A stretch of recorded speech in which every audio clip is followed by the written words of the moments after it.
Welcome back to I don't know what part of the Zelda Twilight Princess HD Let's Play with my good old buddy Matt.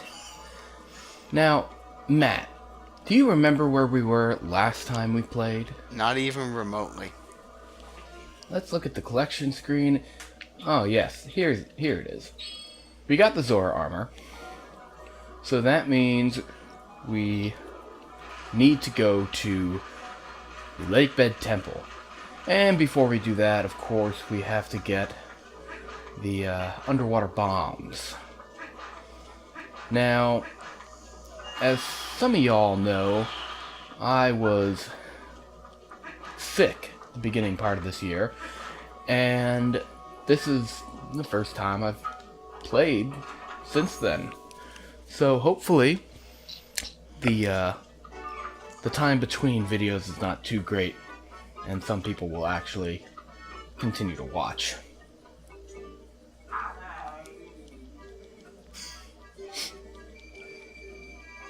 So, Matt. Yeah? How have you been? Oh, fine. You know, just taking life one day at a time, and, you know. Yes. Well, that's all we can do, one day at a time. Yeah. Until something happens more in-game, we could be more topical. Hey, you want me to date this video right now? Sure. Let's date the video. Okay, as of today, our illustrious leader has decided not to meet with, okay, no. You know, I thought before this whole video started that you got all the you-know-what out of your system. Yeah, you know, I'm just fucking around. But why did I even grab Epona? I don't need Epona to go into the graveyard. No, you were gonna ride her into the sea. Yeah, apparently. Like, I'm not thinking right now. I'm feeling like, the last Zelda game I've been playing, of course, is Breath of the Wild. I continue to play that game, even though it's been out for a while and I've beaten it several times. But but unlike me, you've got to experience the Switch version. So yay. Well, the Switch version is great, but I wouldn't say that it's it's any better or worse than the Wii U version. Yeah. I will. It seems like it's hard to compare from just YouTube alone, but the more I look at it, I mean, obviously you got to put the resolution difference aside because that's no shit. But the other thing, the resolution is only going to it's not really going to affect the visuals that much, especially if you're like me and you're going to be playing it on the gamepad screen. Yep. The main thing I do notice a little bit in some areas. The Wii U version just has slightly more slowdown in places, but it's not horrible. I will say that when I played the Switch version, I didn't experience as many, or I can't even think of it offhand of when it's like, man, it's slowed down pretty bad. It's like, that didn't really happen to me. There were several times in the Wii U version when I've been playing it, and then out of nowhere, the game will just freeze. And it's not like a slowdown, it's a freeze. It doesn't reboot the game, which I know can happen. But it happened once when I was shield surfing down a mountain, and it went into a pile of enemies, and of course, I guess it was just too much for the game to handle. Uh-oh. You know, it stinks. I only have like so many bombs. Damn. Yeah. If this one doesn't work. Whew. Last bomb. Luckily there are bombs in this place. Yeah. But I don't have enough rupees to buy anything. because of course I wasn't really playing to, I forget what happened last time, and I'm not looking back at it. You know who would know? Manuel. Yes, hello, Manuel. He's actually the reason why I'm continuing, because he posted a comment on my unboxing video, and he asked, are we ever going to see Matt and Gino again? And you know what? The answer is yes. We're seeing them right now. It's like, well, I didn't see that, so someone actually cares about me. That's something. Oh, there are people who care. You know, I keep doing this. Whenever I've been throwing the Gale boomerang a lot, and that's because, you know, the B button in this game is the button for, you know, items. Yeah. But in Breath of the Wild, you attack with X. Yeah. Or Y. Y, rather. Yeah.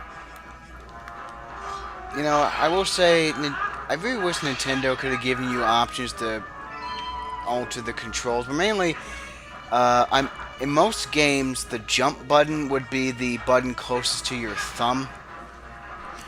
Well, I think they did a good thing when they made the X button jump, because, you know, most games, like you would say, jumping is more, it's more of a necessity, where in Breath of the Wild, you need to jump, but it's definitely not the kind of thing you need to do all the time.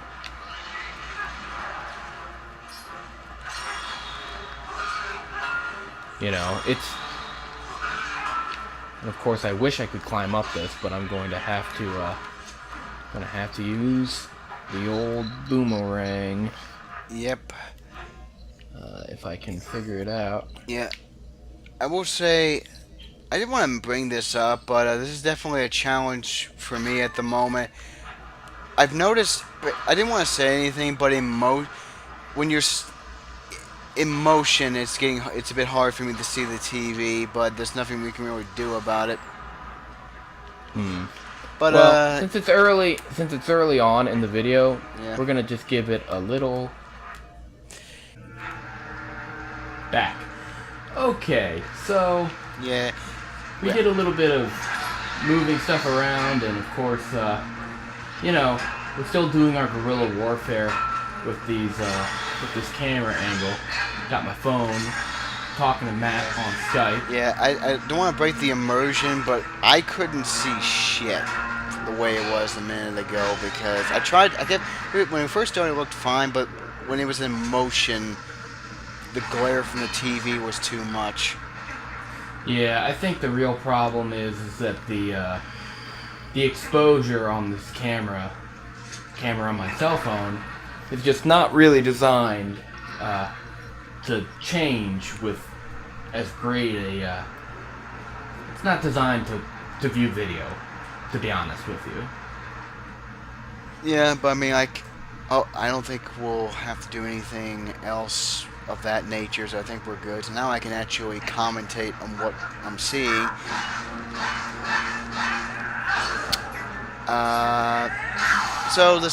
I think this is a good time to recall some of my experiences with the game. Oh yes, regale me with tales. This is the point where I could no longer go through the game on my own. As in, this was the first point where I just got stuck and I could not get unstuck. This temple. You know, it's funny. I just recently made a video. It'll be out before this one is, with A1 Jory J, and after the video was done, we actually talked about Minish Cap a little bit. But Minish Cap is one of the only Zelda games where I got stuck and I put it down for a long time. I don't go into this in the video, but it's true. There's a big period from the first time I played Minish Cap to when I actually beat it, with a big gap in between because I got confused at one point in the game. It never happened with Twilight Princess, probably because when I wouldn't play the game, one of my brothers would. Oh wait, no, that's not true. I lied. There is a point in Twilight Princess where I got stuck, and I had to actually look it up to see what I was doing wrong. But we'll get to that later. Yeah. It was a later point in the game. Alright. Yeah, I understand. This is the point where I got so stuck. I just remember I got to the first few rooms, and that was it, because, well, there's a lot of switches and whatnot.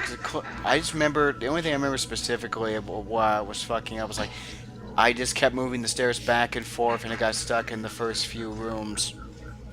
Yeah, this level is very reminiscent of the Water Temple, and I feel like they do it on purpose. It's just something about, like, water-themed temples and switches that Nintendo just wants to mess with their players. Yeah, You know? maybe it's to play with expectation about water. I mean, like, I don't know. Like a spiritual meaning? That, or people think, like, water, oh, that doesn't sound so bad, it's water. Maybe, you know. I think the interesting thing is that it's in a game, all these games that have water temples, Ocarina of Time, Majora's Mask, and I'm strictly speaking of 3D games, and of course Twilight Princess, the water temple is just, they're similar. The problem you have here is that you start switching things around and you don't realize where you've been, where you're going. Everything looks similar. In the Water Temple, Ocarina of Time, it's similar. You move the switches up and down, and at that point you are moving in the same areas, but it confuses you because it's like, do I go here? Do I go there? Oh, no, I have to switch the water around, so I gotta go all the way back down and switch it back and then switch again. You know, going back to older Zelda games, I mean, that's also something in Breath of the Wild, where it's like they completely got rid of the big dramatic chest opening animations. So I doubt, I don't know, do you think you're gonna miss those? Because I think Breath of the Wild is clearly a template of how things are gonna be in the future. So, yeah, there's some staples are probably going to be gone for good, including that. I mean, it might not be something that's gone for good, but it's something they chose to leave out of that game. Whether or not that was a good decision or a bad decision, we'll see. I think people like Eager Raptor were glad, because that's one of the many things he bitched about in his sequelitis episode. Yeah, well, Ego Raptor does like to bitch about things that don't really matter. Yeah, it's like, and not to mention, he's on my shit list for a lot of reasons, but here's with Zelda particularly, he's okay. So mainly, not only he insults a lot of my favorite Zeldas, but more the fact the man couldn't even stay consistent in his own analysis. Like, for example, he was comparing Link to the Past to Ocarina of Time, and fair enough, because Ocarina of Time did use a lot of Link to the Past format as a template, so you can fairly compare the two. But he kept wanting to bash Skyward Sword throughout it. Like, it kept popping up, and then eventually I'm thinking, well, okay, you clearly hate this game, but what does this have to do with your comparison of Link to the Past and Ocarina of Time? Yeah, I feel like Ego Raptor knew that he would never talk about the game again. You know, he probably would never go back and be like, I'm gonna make a whole video devoted to Skyward Sword and telling people how much I dislike it. Because he doesn't want to put the effort into it. And if it's a game you don't like, you know, putting effort into it is kind of like the opposite of what you want. You know, it's not just that he doesn't like it. I mean, if you don't like it, you don't like it. Mind you, I think a lot of his criticisms are kind of bullshit. Watching his video, he does have valid concerns. I mean, yes, but at the same time, he like you said, he complains about a lot of stuff that's really not that big a deal. Right, to you and me, but to some people, it crawls under your skin. Yeah, I mean, just to bring us back around, I'm pretty sure like some of the stuff. One of the things that you referred to actually was a comparison between the two games he was supposed to be comparing. Link to the Past, like a lot of the older 2D Zeldas, which was a lot of the mentality for Breath of the Wild that they were trying to invoke was, you know, oh, you just open the chest, it's pretty smart. But it seems like Ocarina of Time started this trend of, you know, like, of the chest opening animation, of making it sort of like a big event to open a chest, and some people liked it, and some people thought it just was too long for nothing.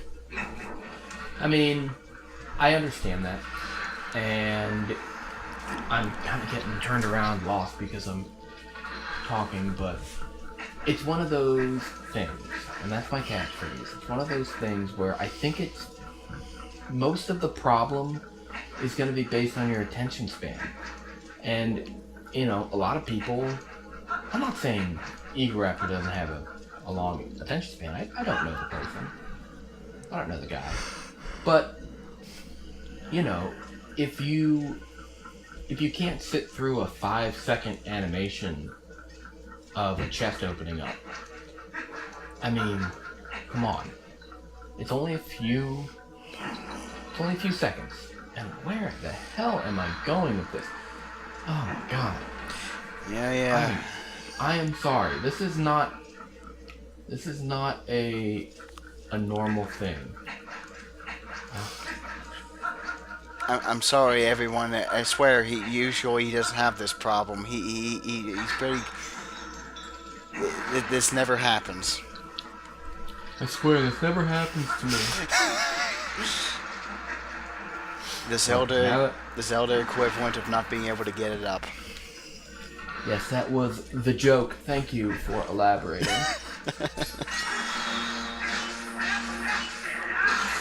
I do have to say that it's kind of funny to see, like, you have to hit a tick-type 3 times to kill it, where an enemy like this in Breath of the Wild would be one-hit kills. I really like how the different armors will have very unique looks, as opposed to, say, Ocarina of Time, where it was literally just a different colored tunic. Yeah, I mean, that whole thing with the different colored tunics, that was, you know, you can go as far back as the first Zelda game, when in Zelda 1, you change from green to a light blue, then blue to red, and then that's it.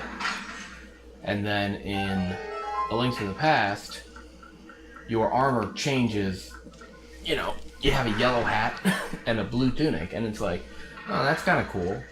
That's still, like, the only difference. And I mean, the first game where I think they really did some unique armor changes, it doesn't even really count.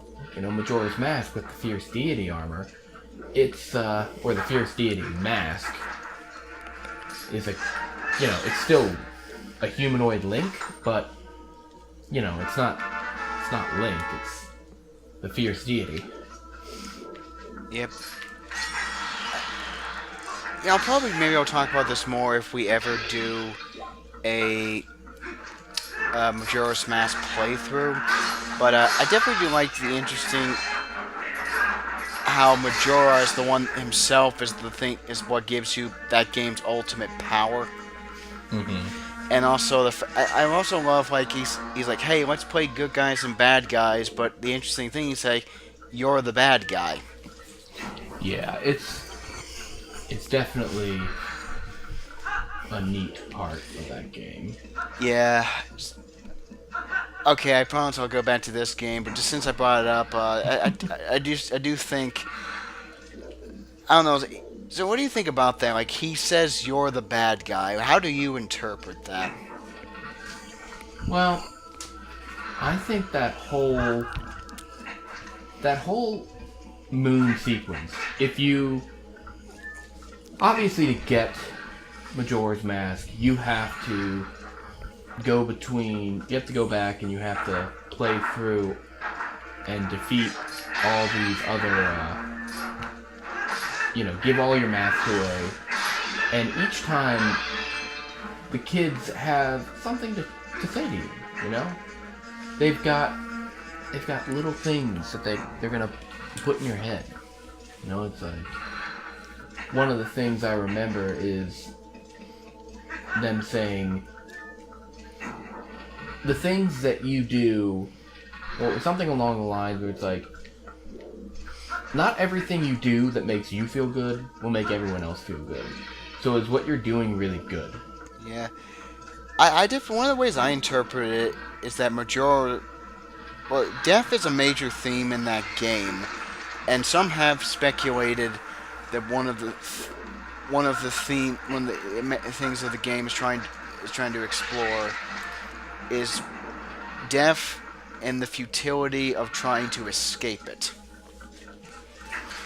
So, in that in mind, one way I've interpreted it is that he believes you're the bad guy because he believes you're giving the people false hope about escaping death.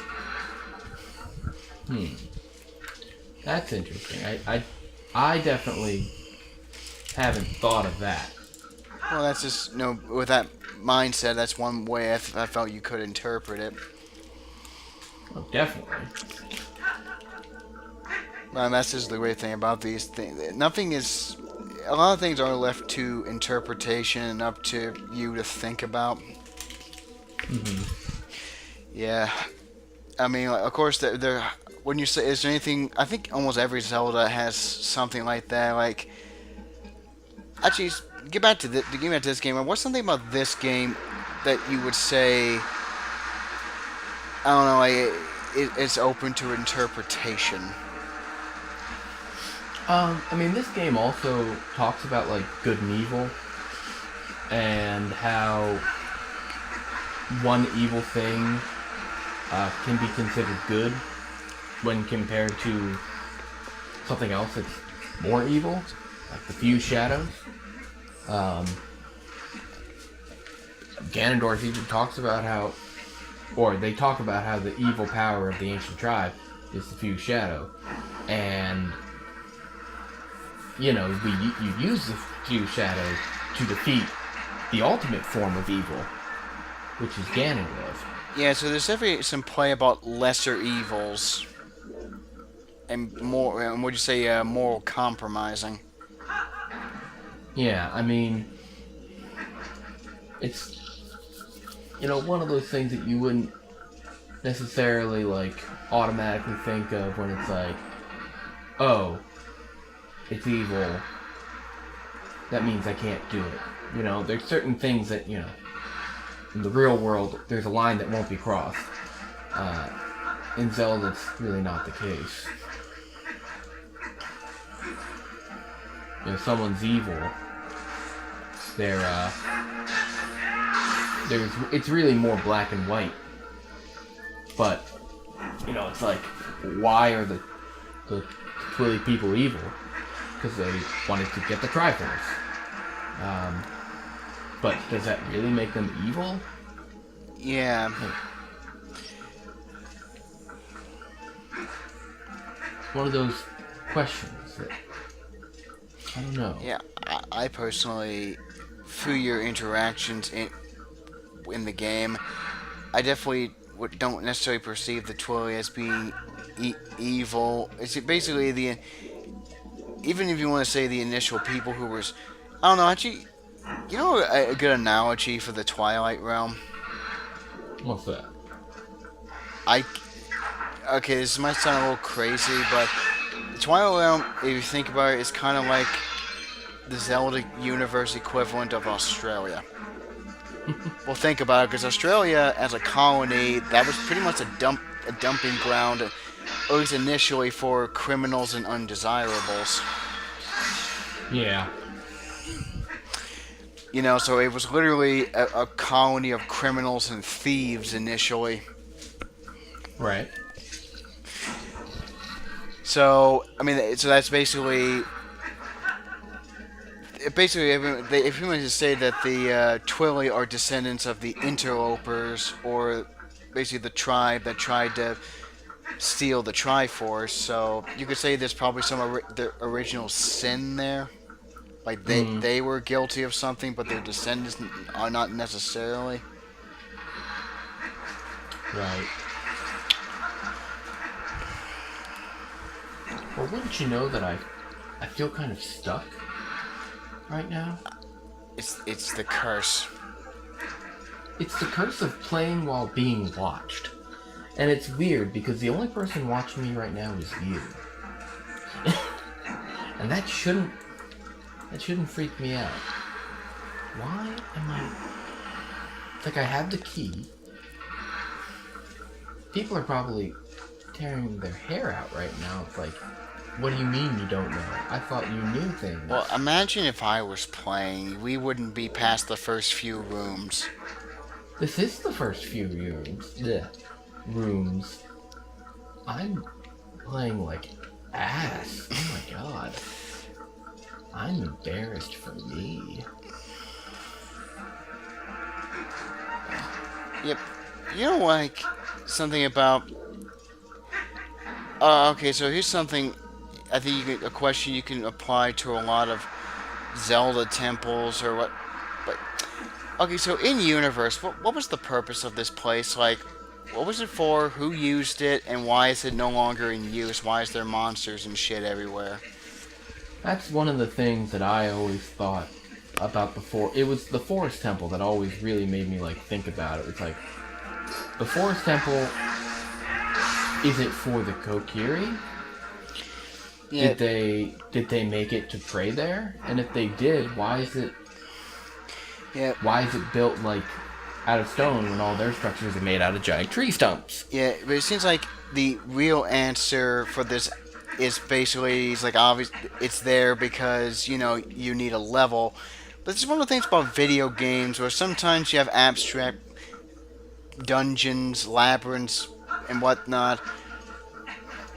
You know, like, they're made from a gameplay perspective first, and then even not always looked through with the lens of, like, in terms of story and lore, like, you know, basically they don't try to make it... Not every place is necessarily meant to feel like it was lived in and it's just part of the world. Mm-hmm. To be fair, that was one of the goals of something like Breath of the Wild, because they were trying to make every place feel like it was it's lived in. Yeah. So basically, I don't know. So what do you think about the more abstract? This is kind of a thing about the more abstract things about video games. There was like stuff like some stuff where it's well, again, abstract's the best word for it, because there's a few times where it's like you cannot figure out an in-universe reason for why something exists. Yeah. I can't blow this up, can I? Oh my god. I looked at that and I'm like, that can't be blown up. But yeah, of course it can. Oh. I'm sorry. I apologize. Yep. So now, what do you think of? Do you think levels should try to make it feel livable? Like, should a level? I don't know. Do you favor like a place that feels like it had a purpose and was lived in versus just an abstract video game level for the sake of having a level? I mean, I think it's kind of both. Where a place doesn't have to be lived in. Like, there are some different examples where it's like the Goron Mines is a level that, you know, it's a mine, and its use is Gorons use it to harvest rocks, their food source. But it's, you know, other than that, it's just a mine. Yeah. And all the innards of it kind of feel like they have a purpose. This level, on the other hand, doesn't really feel that way. Giant gears that are spun by water wheels. Yeah. Maybe they generate power? Yeah, it seems like this definitely does not feel like something that people used or lived in. I mean, because it's basically, it's very, for lack of a better term, gamified, where it only makes sense in the context of a video game, and that's it. Right, and I can understand that. But, like, the reason for it to exist, honestly, you can say the reason it exists is to keep the Fuse Shadow locked away. And to keep it locked away, it has all these trials. And instead of, like, destroying it, it's locked away because eventually, someday, it might be needed. Yep. Well, thanks to Red for the While, I can hear the word trial in relation to a Zelda dungeon without imagining, you know, one of those monks at the beginning of every shrine. The end of every shrine. Well, I said the beginning because it's like, in the name of the goddess Hylia, I give you this trial. Okay. Yeah. But I mean, you understand what I'm saying, where it makes sense that yeah, it's here for a reason, but the reason could only exist in a video game. Yeah. Yep. It seems like we're at a stage in our history, particularly with video games, where, well, actually not just now, but for several decades, where games have, there are some that still keep to the older roots of, you know, design, approaching a game purely from a gameplay angle first, and then trying to work a story around it. Well, there have been like many games that have tried to make the narrative, or in the way you interact with the narrative. But anyway. Well, you know, you're right. I feel like it's the thing. Does it need to have a purpose, or can it just be a game for the sake of being a game? Yeah, essentially, it's like, because, you know, a lot of people still have this debate about whether or not video games are art. Short answer for me, I say yes, very much so. I know that I think some of the people who have tried to justify them not, but like it seems like interactivity seems to be their argument. Rather, games can be beaten in one. They think like art in itself is not really to have a goal. It's meant as purely as a form of expression. Whereas with a game, there is a goal you're working towards. There is something you're doing. Yeah. That said, I still don't believe that this disqualifies it from being art. And I'd have to agree with you. I don't think something can only, you know, art is not a rigid definition.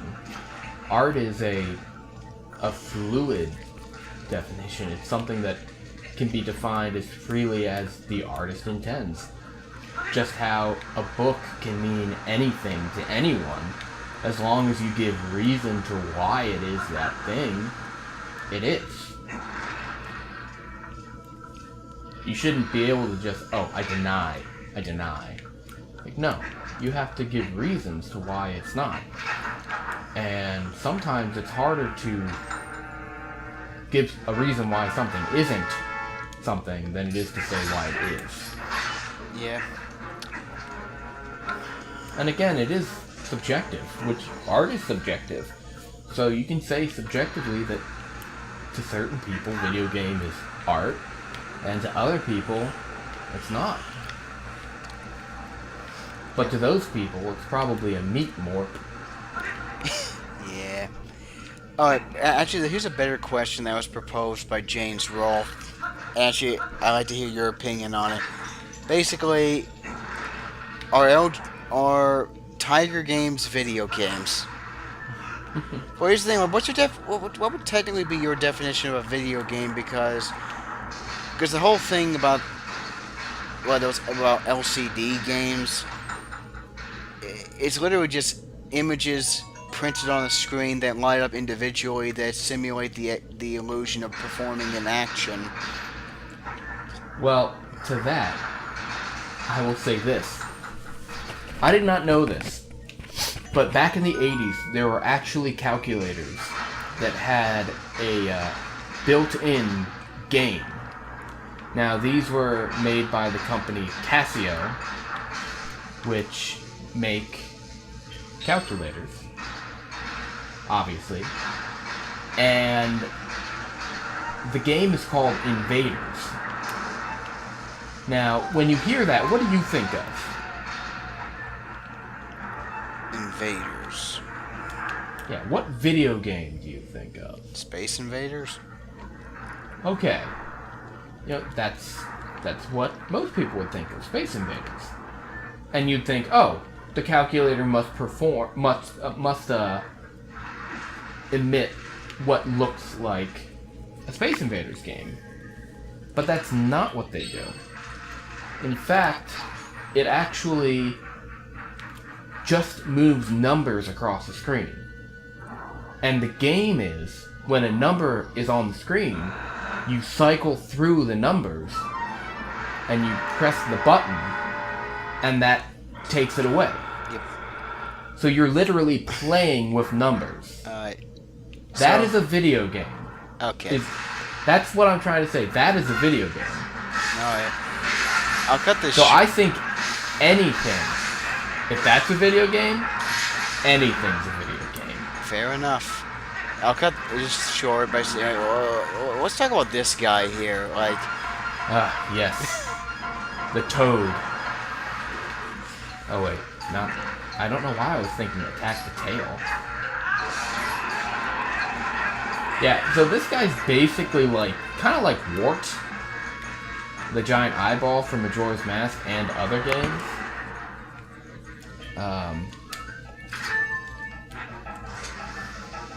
And basically, you just gotta defeat all these little, Wart tadpole thingies. And he jumps into the sky and he falls. And it's like, it's so similar to Wart and to the frog mini boss, or whatever, you know who I'm talking about. yeah. The guy who jumps up into the ceiling. And it's like an amalgamation of the two. Which is, interesting. But What do you think of the whole idea of like enemies that release its own offspring as a form of attack? definitely doesn't seem like something that would actually happen in the real world. Yeah. But I want to talk about a concept that is also inherently gamey. yeah, that's something you will not see anywhere else but a video game. Yeah, miniature versions of itself. Yeah, that flings at you as a form of attack. Yeah, I would be hard pressed to find that actually existing. Yep. So, you remember the Mad Fox Odyssey? Yes, I remember hearing about it from the Angry Video Game Nerd. Alright, well, if you're familiar with it, so would that technically count as a video game? Because that probably has I even would. Well, he's saying is you have to use overlays and a lot of physical material. Because the Well, actual game itself is only just a dot that you have to. Because it's not even like Atari, where it's like there is crude graphics, but it does have graphics. yeah, but the question isn't whether or not it looks like a game, because the definition of a game changes. And, you know, it looks like a game. No, it doesn't look like how I interpret a game. But I was talking to Gino the other night and said, could you imagine if you went back to 1995 and showed someone the modern video games of today? And that's 20 years. Yeah, speaking of the 90s, one of the most dominant genres right now is the FPS. Before that was really a genre, while technically other games, specifically also Wolfenstein came first. The game that pretty much made the genre mainstream was Doom. And to the point where originally an FPS wasn't called an FPS, they were all more commonly referred to as Doom clones. Right. But that's how associated that particular gameplay style was to that particular game. Right. And, you know, now there's a whole genre based off of a first-person shooter. Yeah, and Doom wasn't even the first, I might add. Not by a long shot, but it was 1 year before Wolfenstein 3D was released. Right, but it's never about who does it first. Well, I understand that who does it better. Well, I understand that was made by the same team. So literally the same people, and not to mention so it's not even the first example of a first-person game. But Right, I mean, there were many, you know, point-and-click games that were in the first person. yeah, speaking of that, Nevet, I have a recommendation for you for something you can get on PSN for like $8. What's that? They're basically there was this series of games called the Mac Venture series. Well, point is, long story short, they're point-and-click adventure games, and first of all, you've heard of Shadowgate, right? Shadowgate. That's a fairly... Well, basically, it's mostly well-known for its version on the NES. Basically, the 3 NES versions of these games have been released digitally on Steam and whatnot, and they're also on PSN. So, you know, for $8, you pretty much get 3 quality NES point-and-clicks. Well, And I would check that out. Yep. If I like point-and-click games. You don't? I'm not really a fan of them. Well, fair enough. That isn't up for everybody. Yeah, so anyone who listens to this, you know that's a thing. Hashtag not a sponsor. Which is something I don't need to say because I don't have sponsors. Yeah, it's like, although if there's someone I can whore out for, let me know because I need some money. Oh, please. I would... You know, it's funny, I'd say that, but I did get an email from, like, a very sketchy place where it's like, do you want to review items and make reviews on YouTube? And I'm like, maybe. And it's like, all you gotta do is link your account. It's like, nope. Yeah, that's no, don't do stuff like that. That's just begging to have something bad happen to you. Yeah, and they wanted me to review sites from, like, Alibaba, which was something I had never heard of. And it's like a Chinese... It's a site that sells, like, Chinese goods. Yeah, but when I think of Alibaba, I think of Alibaba and the Gold Raiders. That, that horrible animated film that's been reviewed by Phaelus, and a few other people. Oh. But speaking of Phaelus, Nevet, I guess I'll bring this up now, because I'd like to ask your opinion on something. What's that? Well, he and several other people have recently done some things. It's in regards to Jew Wario. Now, I won't go into... I did see that he put out a video where he was reviewing the fictional movie Troll 4 in the Cameo Hotel.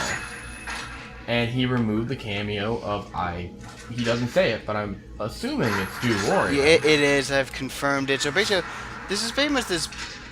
There's this divide between the video producers. They're basically whether or not to remove his cameos retroactively.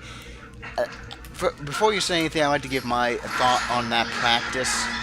I'm not going to go into Jew Wario's dirty laundry or the controversy surrounding him. That's not what I'm talking about right now.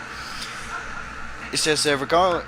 Well, but basically, I don't like this idea because it's an unhealthy attitude, I think, to try to pretend the past didn't happen. Like the equivalent of something like that was like, say, because of the allegations with Bill Cosby, you could no longer air or distribute anything he was ever in, like The Cosby Show, Fat Albert, or... I'm saying you really shouldn't... The past happened, whether you liked it or not, and you can't just pretend it didn't happen. Yeah, that's true. And I have to take about the most moderate side I can think of, where I'm in the middle, where I would say, now I don't know if Phalos removed the original video he posted on YouTube with his, with the review of Troll 4, but what he's done, if he removed it, then it seems like he's trying to, erase history. But he says in the video that that's not what he's trying to do. But let's say that's what it looks like. If he did not remove the original, then what he's done is he's given an alternative for people who are uncomfortable with watching videos with Jew Wario in them to see a video that they otherwise would not want to see. So I'm defending his choice to do it, but on the caveat that original video still exists somewhere on the internet. Like I said, my stance on it, I don't think it's a healthy practice. I really don't think it's not in anyone's best interest to try to erase something in that manner. But that's just how I feel about it. I just feel... Well, in the end, whether you agree with it or not, as the artist, it is his choice. Yep. And you can lose respect for him by... You can lose all the respect for him in the world. And that kind of sucks because he's a very... He makes very good videos, in my opinion. Yeah, this isn't an attack on Phalos or whatnot. No, of course not. I love the guy. He definitely one of the few former that guy with the glass channel awesome, whatever you want to call him, people that's worth watching. But it seems that he definitely. What can I say? I can't praise him enough. He's really funny. He really charming work. Oh, Matt, I found something in your mouth. Phalos' cock. Yeah. How'd that get in there? I don't know. I could gush about Linkara for a while. I really like him too. Of course. We all have, reviewers that were on that site that are great. And I don't think I'd say anyone who was on that site, apart from the owners.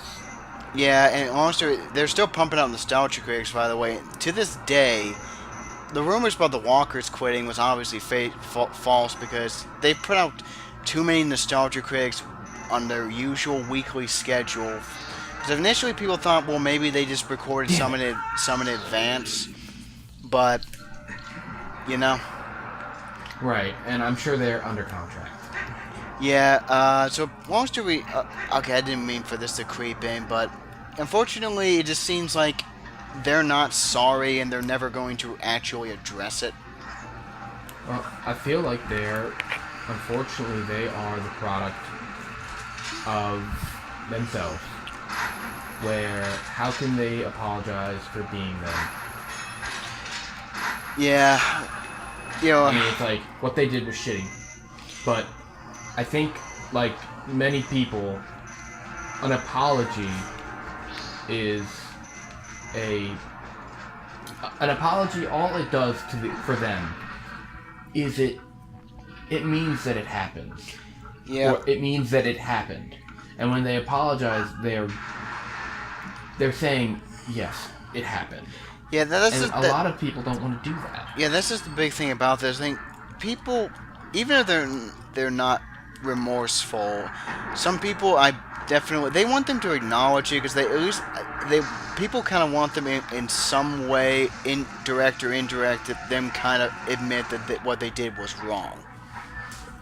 Yeah, and I wish that they would, but it just doesn't seem to be. It doesn't seem like to be possible because apologizing is admitting that it happened, and yeah, but that's just the worst thing about it. They don't want to.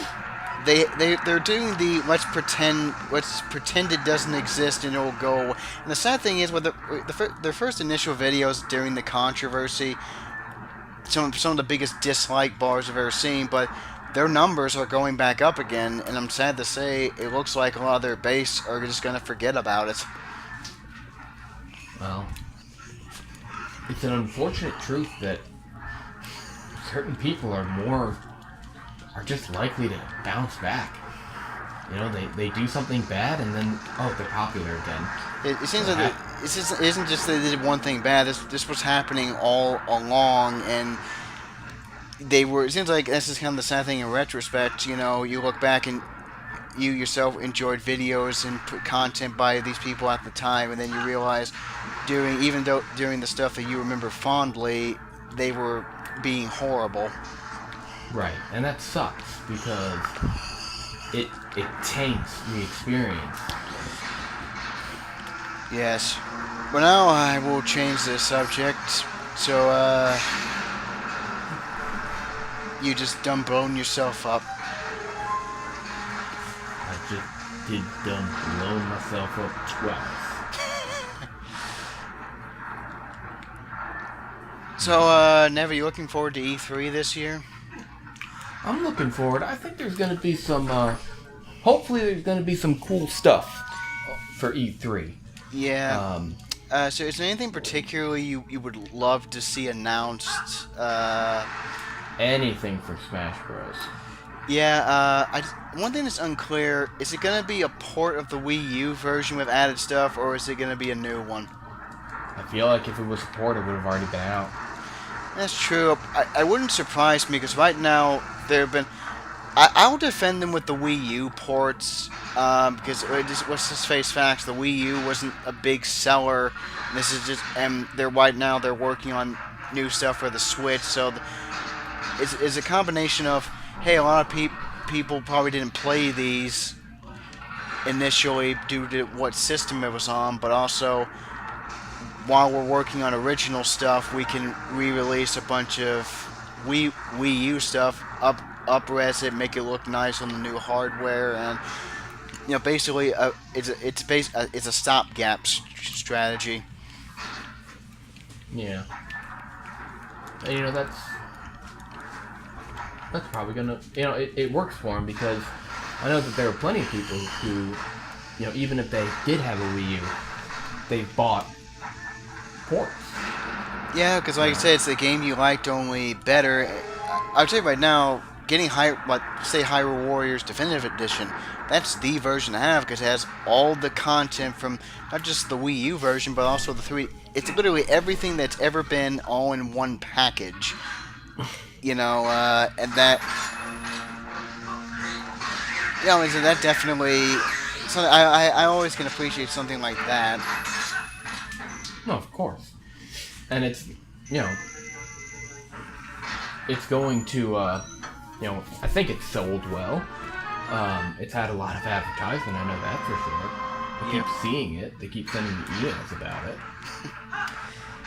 Yeah. Okay, so I have a few things I probably would like to see at E3. Okay. Well, I definitely would like to... Death Stranding, that new Kojima game? I would like to see something about that. Okay. I would like to see... We're getting closer to Kingdom Hearts 3, believe it or not. We even saw English... Recently they released English cutscenes of the Toy Story world. Right, I know.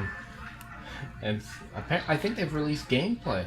Yeah. Or playable demos. Yeah, in fact, some YouTubers have covered it. So... Kingdom Hearts 3 isn't a vague promise anymore. It's real. And I'm hoping we're going to get more information. And allegedly, rumor has it it's supposed to launch this year. But I'll believe it when I see it. Of course. But it looks like it is genuinely coming along. And we're getting closer. Well, all those people who have waited won't have to wait much longer. Yeah, and this is another thing for me, but I'm definitely looking for... It probably won't happen. I'd like to see some more Shenmue 3 stuff. I just missed my chance. Well, no, and speaking about Shenmue 3, it's like... There should be some good stuff coming out for a lot of games. One thing that I know... that if they're going to show anything about this, I will eat my shorts. But if they had any information about an upcoming Zelda title, that would be something. Yeah, let's see. So we're coming up to 1 year after launch. Yeah, it's already been a year since the launch. Yeah, it's been confirmed that a new Zelda title has officially begun development. When that's a fact. So we have no idea. But do you think this so soon they would have even any rough concepts? I don't know. How long was it before the release of, before the release of Twilight Princess? Did they put out screenshots of trailers? I don't remember, do you? Yeah, it seems like, it debuted a little... Yeah, there was a little bit of a gap between announcement versus in release. Well, there was a huge gap because it got delayed, it got changed, and then eventually, now it's going to be a launch title for the Wii. And again, history repeated itself with Breath of the Wild. But I'm saying it was... The one thing that I say that was good about the Breath of the Wild release was that I wasn't able to get a Switch when it came out. But they released the Wii U version the same day as the Switch release, which they did not do for the Wii version. Yeah, so it seems like with this one, they were much more concrete on their launch day with both versions. Well, I feel like they did it...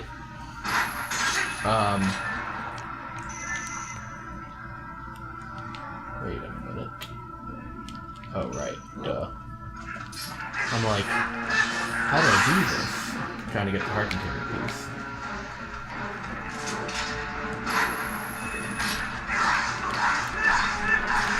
I'll eventually get the heart container piece. And then once we, I don't know, do you think we should defeat the boss. Yeah, that'd probably be a good place to end the session. Like, beat the boss. We'll defeat the boss, but we won't get the cutscene afterwards. Yep, that just seems like a natural stopping place. Yeah, I probably, to make it a little shorter, I probably could have been like, oh, let's not do the get all the heart container pieces, but I'm never gonna come back here. So, and I'm pretty sure we said we're gonna do 100% run on this, at least all heart container pieces and all pose. Yeah, and probably at least a lot of the character-specific side quests. Right. Well, if we do 100%, then it would be all the side quests as well. So you can't leave until you. Yeah, like I said, I wouldn't blame you because this dungeon. Why would you ever want to return to it? I mean, just I mean, the true completionist in me would say, "Oh, but I didn't go back and I didn't get the chest that had rupees in it." Yeah, okay, that's happened to me so many times. But there is a chest in here that has rupees that I am not getting. Yeah. But we're inside the giant shell.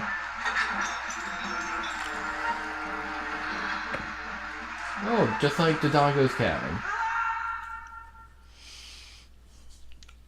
Why are so many boss levels, or so many boss chambers, entered through a hole in the ceiling? Dodongo's cavern. The Shadow Temple with Bongo Bongo. The Great Bay Temple. There probably are more, but This is pretty cool how you descend from the top and then halfway down this thing comes out of the floor. Yeah, it's like it feels like a kind of feels like a, what are those fish that live in the ocean that have the little light? I don't know, but they're nightmare fuel. And now it kind of reminds me of the Sarlacc pit. I wouldn't be surprised if that was an inspiration. Well, neither would I. Oh shit.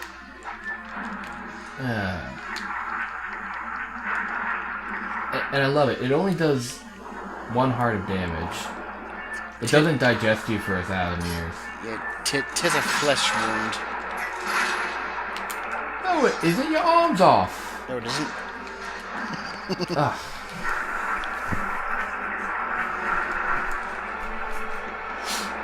Now I need to do another movie where I do kind of like a riff tracks kind of thing. Because I did that with Flash Gordon. Yeah. If you consider how much I love riff tracks, Mystery Science, it has been my dream to do something like that. So you have to do something that includes me because I You have to do something that includes me. Yeah, it's like I just want to riff something so bad. Oh, of course. I mean, because you know, I kind of do that already. Like with how I did that when it's just us when we did stuff like our Avatar marathon. But here's the thing. A lot of people find that annoying because it seems like I want to riff, but no, that's why no one really wants to watch stuff with me because I always comment when I'm watching. I feel like it depends on the movie, and it depends on who you're watching it with.